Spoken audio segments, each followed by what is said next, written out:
Shalom semuanya. Shalom. Karena hari ini hari kemerdekaan Indonesia, kita belajar tentang mencintai tanah air ya. Amin. Kita udah cinta belum sama tanah air Indonesia? Bener nih udah nih.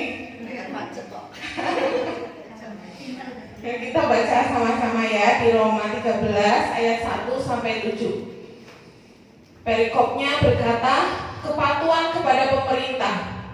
Tiap-tiap orang harus takluk kepada pemerintah yang di atasnya.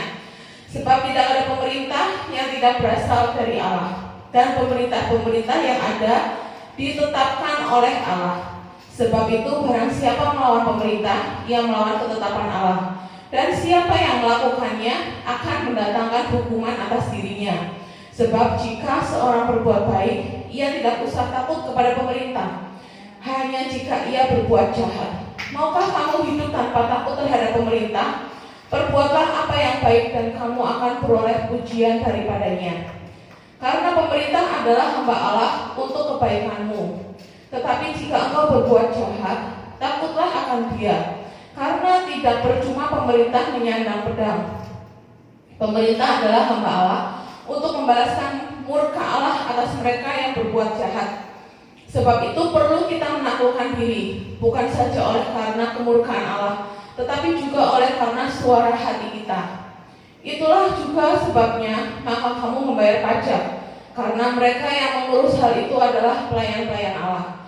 Bayarlah kepada semua orang apa yang harus kamu bayar. Pajak kepada orang yang berhak menerima pajak, cukai kepada orang yang berhak menerima cukai, rasa takut kepada orang yang berhak menerima rasa takut, dan hormat kepada orang yang berhak menerima hormat. Sebagai warga negara sekaligus warga kerajaan Allah. Kita ini warga negara Indonesia semua ya, warga negara Indonesia, dan semuanya juga warga kerajaan surga, warga kerajaan Allah. Kita dipanggil untuk menunjukkan kasih kepada tanah air melalui ketaatan yang sesuai dengan firman. Apa yang kita lakukan untuk negara adalah hal yang sesuai dengan prinsip kerajaan Allah. Jadi saat kita taat kepada peraturan-peraturan pemerintah itu sebenarnya sesuai dengan prinsip kerajaan Allah. Karena pemerintah itu wakil Allah juga. Bagaimana bentuk kecintaan kita kepada tanah air? Bentuknya seperti apa sih dalam hal implikasi sehari-harinya taat kepada otoritas pemerintah? Ada nggak sih? Ada di ayat yang tadi, ayat yang 1 dan 2. Tiap-tiap orang harus takluk kepada pemerintah yang di atasnya. Ini firman yang berkata loh, bukan manusia yang berkata, tapi firman berkata, tiap-tiap orang harus takluk kepada pemerintah yang di atasnya, sebab tidak ada pemerintah yang tidak berasal dari Allah, dan pemerintah-pemerintah yang ada ditetapkan oleh Allah. Jadi bukan sebuah kebetulan kalau terpilihnya presiden dan wakil presiden itu bukan hanya sekedar rekayasa manusia saja, tetapi juga itu ada campur tangan Allah. Tuhan sendiri yang menetapkan beliau untuk menjadi pemimpin atas sebuah negara. Sebab itu barang siapa melawan pemerintah, ia melawan ketetapan Allah. Tuhan sendiri juga yang berkata, barang siapa melawan pemerintah, ia melawan ketetapan Allah. Dan siapa yang melakukannya akan mendatangkan hukuman atas dirinya. Jelas ya, kalau kita melawan peraturan yang dibuat oleh pemerintah, kita pasti ada ganjarannya, ada hukumannya. Contohnya untuk narkoba segala, kalau yang menjual belikan ada hukumannya. Itu contoh implikasinya. Ayat ini mengajarkan bahwa kita harus mengakui jika pemerintah adalah otoritas yang ditetapkan oleh Allah. Kita nggak bisa menyangkal kalau pemimpin itu, pemerintah itu rekayasa manusia. Nggak bisa menyangkal seperti itu. Itu ada campur tangan Allah, ada campur tangan Tuhan yang telah menetapkan beliau semua untuk menjadi pemimpin di negeri ini. Kita tidak boleh memberontak atau melawan pemerintah yang sah. Jelas, kita harus taat dan tunduk pada semua aturan yang pemerintah buat. Nah, pemberontakan itu sama dengan perlawanan terhadap Allah, karena Allah sendiri yang ikut menetapkan pemerintah yang ada itu udah Tuhan pilih sendiri juga. Kita wajib mendoakan para pemimpin agar bijaksana dan adil dalam menjalankan pemerintahan dan memimpin bangsa. Nah, kadang orang bertanya, gimana kalau tidak sejalan dengan agama yang kita anut? Gimana kalau ada yang melarang untuk beribadah? Tugas kita mendoakan pemimpin yang ada. Doakan beliau semua untuk diberi hikmat, diberi pengertian, untuk membuka hatinya, untuk mengerti. Kita orang Kristen punya kuasa di dalam doa. Doa kita saat kita berdoa, pasti kita percaya doa kita punya kuasa. Kita buka ya di dalam 1 Timotius 2 ayat 1-2 aja. Pertama-tama aku menasihatkan, naikkanlah permohonan, doa syafaat dan ucapan syukur untuk semua orang, untuk raja-raja dan untuk semua pembesar, agar kita dapat hidup tenang dan tentram di dalam segala kesalehan dan kehormatan. Tuhan sendiri yang menganjurkan. Gimana sih kalau misalkan ada yang berseberangan dengan kita di dalam pemerintahan, ada yang berseberangan di dalam kita? Bahwa dalam doa syafaat, doa ucapan syukur, bukan kita mengutuki pemerintahan yang ada, tetapi kita tetap mengucapkan syukur atas pemerintahan yang ada. Itu nanti akan terjadi pembalikan keadaan. Saat kita mungkin susah untuk melakukan banyak hal, tapi saat kita tetap mengucap syukur, itu kembalikan keadaan terjadi. Di sini juga dikatakan doa ucapan syukur untuk semua orang, untuk raja-raja. Raja-raja di sini yang dimaksud siapa? Pegawai pemerintah, presiden dan wakil presiden. Kalau di Indonesia kan presiden dan wakil presiden. Kalau di Thailand mungkin kan raja-raja, sama aja. Untuk raja-raja, untuk semua pembesar, para menteri, sampai ke pemimpin-pemimpin daerah, sampai kepala desa dan lain-lain, agar kita dapat hidup tenang. Itu janji Tuhan untuk kita. Saat kita menaikkan syafaat untuk mereka, saat kita mengucapkan syukur untuk mereka, kita dapat hidup tenang dan tentram dalam segala kesalehan dan kehormatan. Nah, otoritas pemerintah diizinkan oleh Allah untuk menjaga ketertiban, keadilan, dan menghukum kejahatan. Ada batas ketaatan pada pemerintah. Jika pemerintah bertentangan langsung dengan kehendak Allah, maka orang percaya diajarkan untuk taat kepada Allah lebih daripada manusia. Nah itu, kalau misalkan ada yang berseberangan dengan ajaran kita tetap diajarkan untuk tetap taat. Contohnya seperti apa sih yang berseberangan? Contohnya, kalau ada yang melarang untuk berdoa, beribadah, apakah kita langsung mundur untuk nggak beribadah? Nggak begitu juga. Kita bisa beribadah di rumah masing-masing. Yang namanya gereja itu bukan bangunan, gereja itu hati kita sendiri. Bait Allah itu ada di dalam hati kita sendiri. Dimanapun kita berada, kita bisa menyembah Tuhan. Saat kita masih terkonek dengan Tuhan, disitulah bait Allah ada. Saat kita masih terhubung dengan Tuhan, disitulah sebenarnya gereja itu ada. Gereja itu bukan hanya sekedar bangunan. Nah, ini yang dimaksudkan seperti itu. Yang dimaksudkan kita tetap bisa dengan berbagai macam cara kita tetap harus beribadah kepada Allah. Karena Allah kita bukan hanya ditemui di dalam sebuah bangunan, enggak. Allah kita dimanapun kita berada, saat kita masih terkonek dengan Tuhan, saat kita terhubung dengan Tuhan, saat kita masih mulut kita masih bisa menyanyi memuji Tuhan, disitulah gereja, disitulah hadirat Allah turun. Bahkan di kamar kita, apalagi di kamar, bahkan mungkin di kamar mandi pun, lagi mandi pun, hadirat Allah bisa memenuhi kita. Jangan batasi kuasa Allah. Nah, terus yang kedua, taat dalam melaksanakan hukum. Ini yang diminta juga, yang diminta bentuk ketaatan kita kepada tanah air. Tadi di Roma 13 udah jelas banget ayatnya. Roma 13 ayat yang ketiga dan keempat. Sebab jika seorang berbuat baik, ia tidak usah takut kepada pemerintah, hanya jika berbuat jahat. Maukah kamu hidup tanpa takut terhadap pemerintah?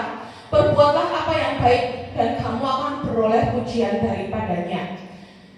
Karena pemerintah adalah hamba Allah untuk kebaikanmu. Tetapi jika kau berbuat jahat, takutlah akan dia, karena tidak percuma pemerintah menyandang pedang.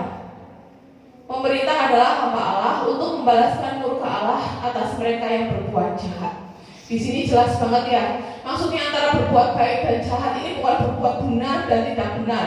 Kalau pemerintah beda antara berbuat baik dan berbuat benar. Berbuat baik itu semua orang bisa berbuat baik. Tapi kalau berbuat benar itu hanya orang Kristen. Orang yang mematuhi firman, yang menjadi pelaku firman, itu orang yang berbuat benar. Kita tidak mencari kebaikan. Orang Kristen dituntut untuk mencari kebenaran. Di mana kebenaran itu? Contohnya, kalau orang dunia disakiti, berusaha untuk membalas menyakiti, itu kebaikan. Menurut orang dunia itu kebaikan. Aku udah disakiti dahulu, aku punya hak untuk membalas. Tetapi orang Kristen tidak dituntut untuk seperti itu. Saat kita ditampar pipi kiri, diberikan pipi kanan. Itu kebenarannya seperti itu. Gampang atau susah? Susah. Tapi tetap harus berusaha. Itulah susahnya jadi orang Kristen, dalam tanda kutip susahnya tuh seperti itu. Kita tetap harus benar-benar mengiris daging, merendahkan hati, merendahkan diri di hadapan Tuhan. Minta Tuhan kasih kekuatan, percaya pasti bisa. Saat ada Roh Kudus masuk dalam hati kita, semua kejahatan, semua pikiran jahat, semua rasa ingin balas dendam itu menyingkir. Percaya pasti bisa. Bahkan musuh kita pun Tuhan damaikan. Kita nggak perlu membalas, Tuhan sendiri, tangan Tuhan sendiri yang membalas. Gimana caranya? Kita hanya perlu mendoakan saja.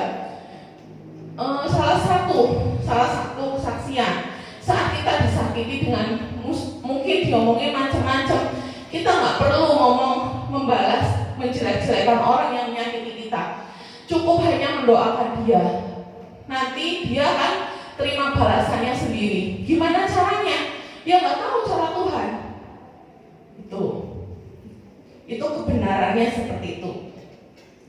Kita harus patuh pada hukum yang dijalankan negara demi ketertiban dan kebaikan bersama. Kita dipanggil menjadi teladan dalam menaati hukum, bukan sebaliknya menjadi pelanggar hukum.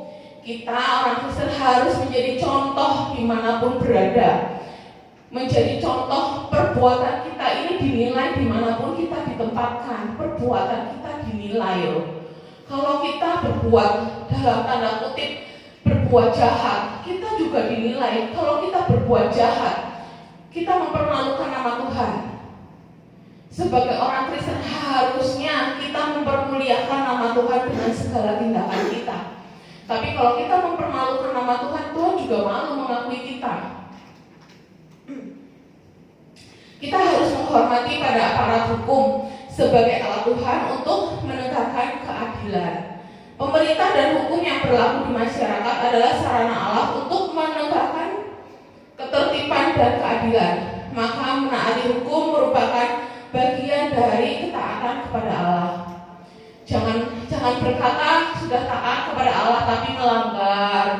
Banyak juga kan yang lampu merah tetap masih dilanggar. Nah itu salah satu bentuknya itu hal-hal kecilnya.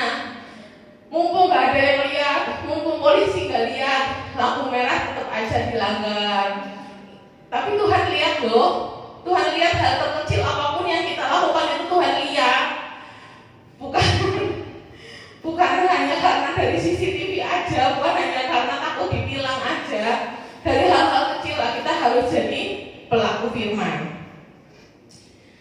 Ini berbicara untuk aku sendiri juga. Pemerintah Yesus mengajarkan ketaatan kepada hukum, tidak menentang hukum negara, menaati ketentuan yang berlaku. Kita buka di Matius 22. Yesus aja taat hukum loh. Yesus aja yang kita teladani itu taat hukum. Matius 22 ayat ke-21.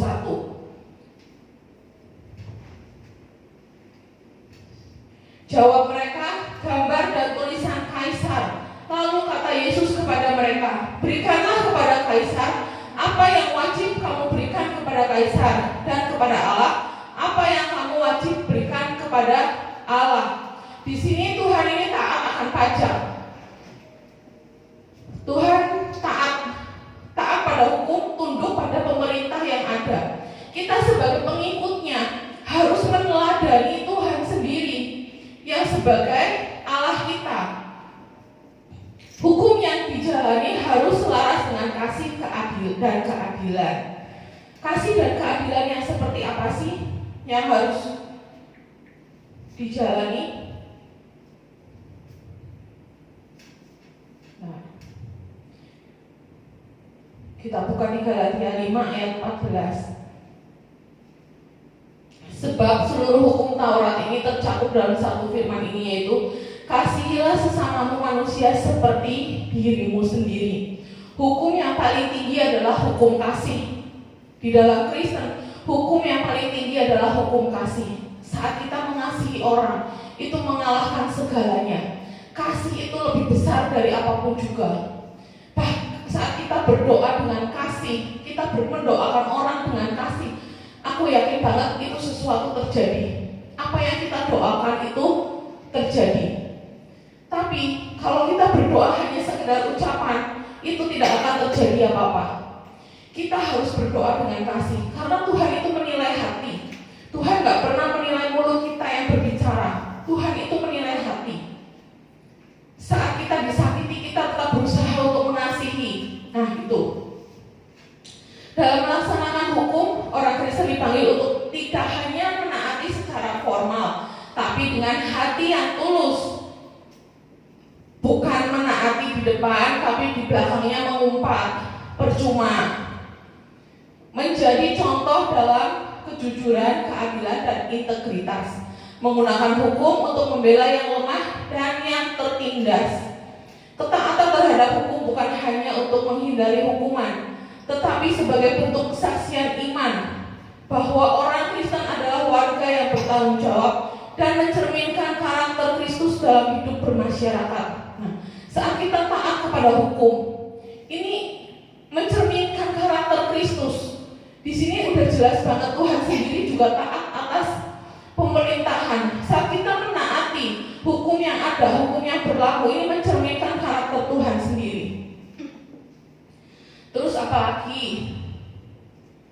apalagi yang bentuk kecintaan kita kepada tanah air, dengan salah satunya juga dengan taat membayar pajak. Taat membayar pajak.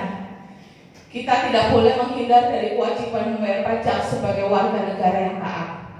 Karena pajak itu buat apa sih? Pajak itu kan buat pembangunan juga. Buat pembangunan, dan pembangunan itu kita nikmati bersama.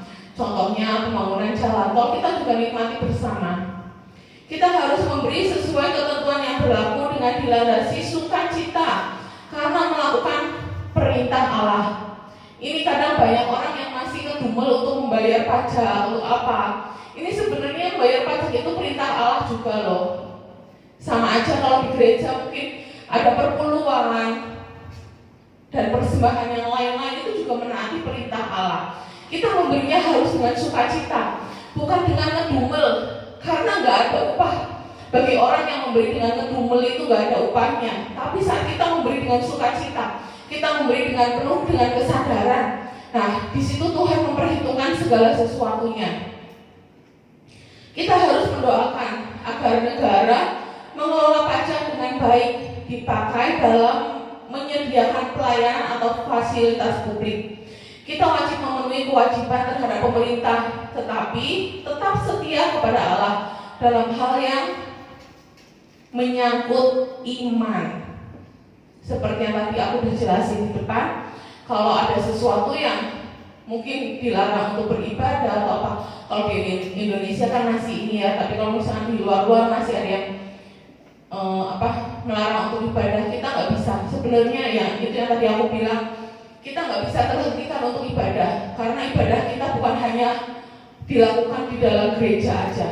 Karena baik Allah yang sesungguhnya itu adalah di dalam hati kita. Sampai kita mati, kita bisa beribadah. Dan bahkan setelah mati pun, kita kerjaannya seharian cuma memuji Tuhan. Jadi nggak ada batasan untuk kita nggak bisa untuk memuji Tuhan. Nggak ada yang bisa menghalangi. Bahkan orang bisu pun ya, itu juga bisa memuji Tuhan. Nggak perlu keluar suara, Tuhan itu melihat hati. Bahkan Tuhan juga mengerti setiap tetesan air mata, bahasa air mata itu Tuhan amat sangat mengerti.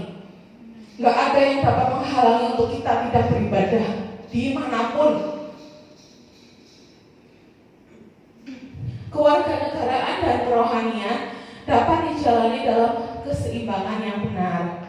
Membayar pajak itu kewajiban hati nurani, bukan kewajiban sebagai para pedagang-pedagang atau orang-orang yang kerja, tapi itu hati nurani kamu tuh berbicara seperti apa. Kamu bisa bohong kok. Kamu bisa bohong kepada para pemerintah, kepada para pemimpin di negeri ini. Bisa bohong, tapi ingat nggak yang namanya Ananias dan Safira? Nggak ada yang tahu loh. Dia walaupun dia kalau nggak ngomong nggak ada yang tahu, tapi Petrus tahu. Bisa mati loh. Tuhan itu maha tahu. Kita Kita ini hubungannya dengan Tuhan, bukan dengan manusia. Makanya itu kita menggunakan hati nurani. Pemungut cukai sebagai pelayan Allah dalam peran mereka menegakkan ketertiban sosial. Jangan memusuhi para pemungut cukai, jangan memusuhi para pegawai-pegawai pemerintah. Membayar pajak bukan hanya karena takut dihukum, tetapi karena keadaan mengarah ke iman. Iman Kristen dan etika kewarganegaraan percaya bahwa jujur, pelaporan penghasilan itu harus jujur. Itu iman Kristen. Ketaatan membayar pajak mencerminkan integritas iman, tanggung jawab sosial dan kasih kepada sesama. Karena pajak membantu kesejahteraan masyarakat luas. Pajak juga membantu kesejahteraan sosial. Iman Kristen menegaskan bahwa membayar pajak adalah bagian dari ketaatan kepada Allah. Melalui ketaatan kepada pemerintah, ini bukan hanya soal hukum negara saja, tapi juga panggilan moral dan spiritual bagi orang percaya untuk hidup benar, jujur, dan bertanggung jawab. Kita dituntut sebagai orang Kristen itu dituntut untuk hidup apa? Benar, jujur, dan bertanggung jawab. Kepada siapa? Pertama kepada Tuhan. Saat kita hidup ketika ini dilakukan kepada Tuhan, pasti kepada sesama akan mengikuti. Hari ini bangsa Indonesia memperingati hari ulang tahun yang ke-80. Bukan suatu umur yang pendek. Umur 80 itu udah kalau di Alkitab umur manusia itu 70 rata-rata. Berarti bangsa Indonesia udah melewati umur di atas rata-rata. Udah anugerah Tuhan. Itu umur sekian itu udah anugerah Tuhan. Indonesia udah merdeka. Tapi kita renungkan lebih dari Indonesia. Mari kita coba refleksi ke hati kita sendiri, ke pribadi kita masing-masing. Apakah kita juga sudah merdeka? Merdeka dalam hal apa? Merdeka dalam hal keuangan, merdeka dalam hal kesombongan, merdeka dalam hal iri hati, merdeka dalam hal mementingkan diri sendiri. Apakah kita sudah merdeka dengan hal-hal seperti itu yang orang banyak masih memperjuangkan? Kita renungkan masing-masing. Apakah kita udah hidup kita itu apakah sudah berdampak untuk sekeliling kita? Merdeka untuk memerdekakan orang-orang di sekeliling kita. Gak usah jauh-jauh, untuk keluarga kita aja sendiri dulu. Apakah kita udah memerdekakan keluarga kita? Orang tua kita, anak-anak, suami, istri, apakah kita sudah membawa mereka kepada kemerdekaan yang sesungguhnya? Kemerdekaan yang sesungguhnya itu tidak terikat apa-apa. Kita benar-benar merdeka, lepas dari apapun. Kita nggak terikat dengan apapun, maka kita menjadi berkat untuk mereka semua. Kita renungkan masing-masing ya, jawab masing-masing. Apakah kita benar-benar sudah menjadi pelaku firman? Apakah kita sudah benar-benar menjadi perpanjangan tangan Tuhan? Apakah kita sudah benar-benar menjadi apa yang Tuhan mau? Atau bahkan mungkin kita sudah tetap berada di dalam track Tuhan, jalan Tuhan. Kita nggak menyingkir, kita nggak melangkah menjauh selangkah pun. Atau lebih dalam lagi, kita ingat-ingat waktu cinta mula-mula pertama kita ke Tuhan sama sekarang, dibandingin sama sekarang, itu udah berbeda belum? Itu udah berbeda enggak? Waktu awal cinta mula-mula kita sama sekarang. Iya, jangan-jangan kita sudah melangkah menjauh. Jangan-jangan kita udah melangkah jauh tapi kita gak sadar. Kita masih merasanya kita dekat sama Tuhan, padahal kita udah langkahnya udah jauh. Kemerdekaan yang sesungguhnya itu merdeka dari pribadi dulu terlebih dahulu. Saat kita merdeka dalam pribadi, lepas pribadi, baru kita bisa memerdekakan orang lain. Saat kita pribadi merdeka dengan segala keegoan kita barusan bisa menyelamatkan orang lain.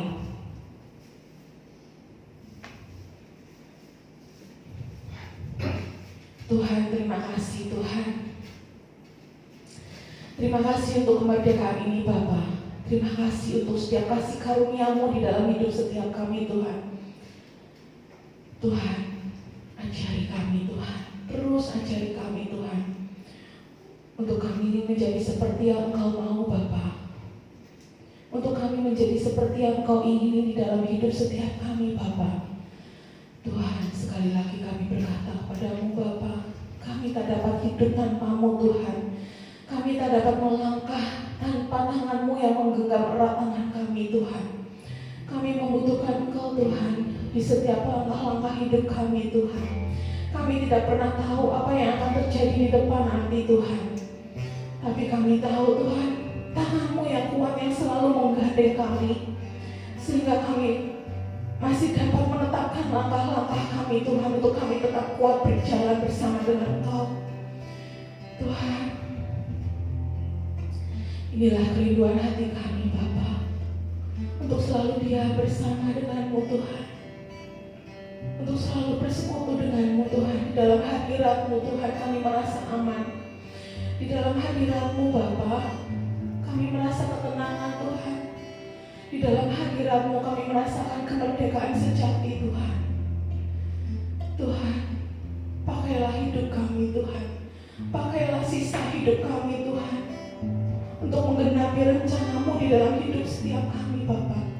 Untuk menggenapi rencana-Mu Tuhan di dalam hidup setiap kami pribadi lepas pribadi Tuhan. Biarkan kami terus menjadi perpanjangan tangan-Mu Tuhan. Dan ajari kami Tuhan untuk selalu melepaskan hak kami Tuhan. Ajari kami Tuhan untuk selalu berjalan bersama dengan Engkau Tuhan. Tuhan,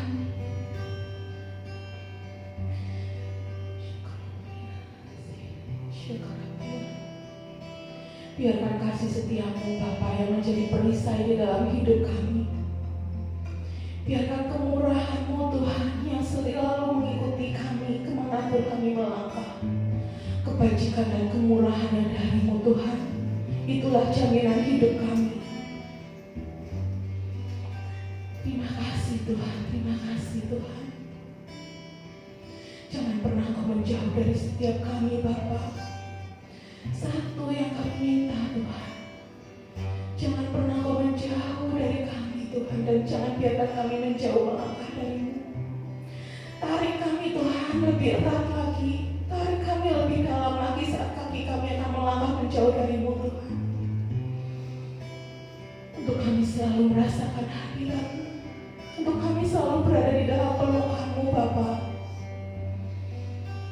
Tuhan, tidak ada keindahan lain di dunia selain bersama dengan Engkau, selain bersekutu dengan-Mu. kasih setia-Mu Tuhan, kasih setia-Mu. Kami membutuhkan kasih setia-Mu. Kuatkan setiap kami Bapa, kuatkan setiap kami anak-anak-Mu Tuhan, untuk menjalani hari-hari yang semakin tidak mudah ini. Tetapi kami percaya saat kasih setia-Mu melingkupi kami Tuhan, apapun yang mustahil bagi manusia itu amat sangat mungkin bagi-Mu. Terima kasih Tuhan, Engkau sungguh baik, Engkau teramat baik bagi kami. Terima kasih Bapa.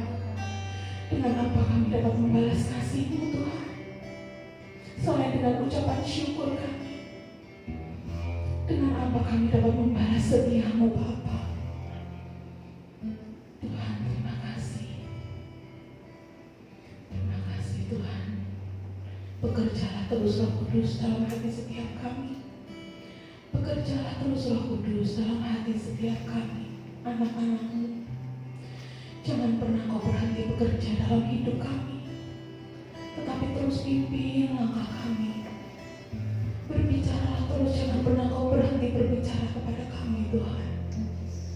Jangan biarkan kami menjadi tumpul, tetapi pertajam setiap kami Tuhan, untuk semakin jelas mendengar suara-Mu Bapa.